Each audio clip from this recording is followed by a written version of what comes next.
A mere minutes after Charlie Kirk is shot, there are two men that look rather mysterious. They appear, they move his chair, and they take down the camera that's directly or was directly behind his head. Why did they do that? You can see, slowed down here, he pulls out the chair, he stands on it, and yes, would be a big no-no for a crime scene. You don't move anything.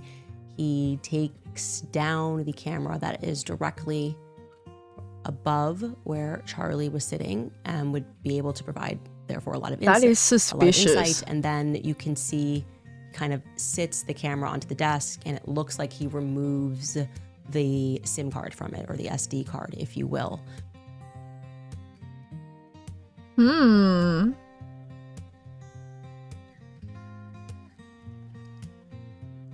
That's strange. She's right. So I'm going when I saw this footage. Who is that?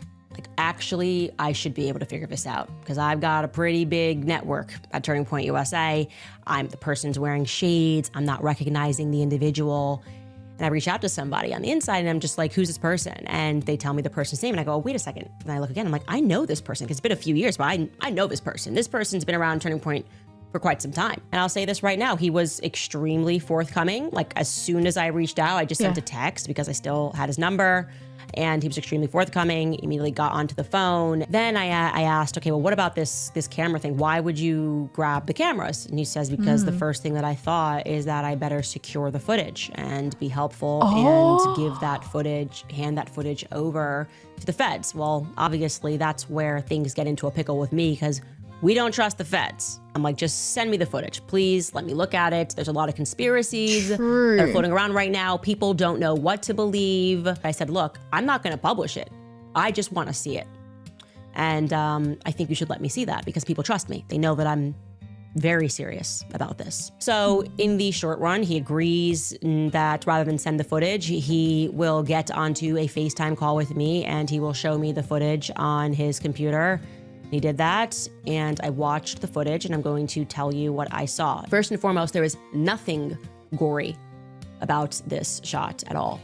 And so again, I am still going to work with him to get me the footage so that I think it should be shared. There's nothing gory about this footage from the back. The thing that really stood out to me, and I just kept asking him to replay it over and over and over again, is that there's no blood from the back. I'm very confused, not by what I saw, but what I didn't see, okay? That's pretty much all I can tell you right now. In my opinion, cameras don't necessarily pick up everything. They only pick up certain frames. It depends on what kind of frame rate that camera was. Was that camera footage or security? And I think also, if we think about the fact that there is no blood coming through, that could be a case of the bullet didn't fully penetrate through. I'm not 100% sure. It sounds like it did though, from everything that I've heard so far. It could be the case that the bullet may have penetrated through, but it just doesn't quite, it hasn't quite, like it didn't really hit something that would cause the blood to go crazy, but from what it sounds like, it triggered a major artery. So really, you would think so. Obviously, if the body goes into shock, heart rate can slow, which can stop blood from going a little bit crazy. But I think that she's right.